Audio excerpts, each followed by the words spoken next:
গ্রিনল্যান্ডে ডেনমার্কের সামরিক মহড়া চলবে ২০২৬ সাল জুড়ে। ডেনমার্ক ঘোষণা দিয়েছে গ্রিনল্যান্ডে চলমান সামরিক মহড়া অপারেশন আর্কটিক এন্ডিউরেন্স পুরো ২০২৬ সাল জুড়ে অব্যাহত থাকবে। ডেনিশ সশস্ত্র বাহিনীর ভাষ্য অনুযায়ী আর্কটিক অঞ্চলের নিরাপত্তা, প্রস্তুতি ও যৌথ সক্ষমতা জোরদার করাই এই মহড়ার মূল লক্ষ্য। এতে ইতোমধ্যে ফ্রান্স, জার্মানি, সুইডেন, নরওয়ে ও ফিনল্যান্ড অংশ নিচ্ছে।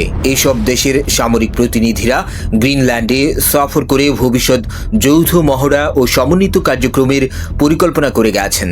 ডেনমার্ক আরও জানায়, ন্যাটো এর কয়েকটি দেশ চলতি বছরের শেষের দিকে গ্রিনল্যান্ডে নজরদারি দল পাঠাতে আগ্রহ প্রকাশ করছে। আর্কটিক অঞ্চলে কৌশলগত গুরুত্ব বাড়তে থাকায় এই মহড়াকে দীর্ঘমেয়াদী প্রস্তুতির অংশ হিসেবে দেখা হচ্ছে।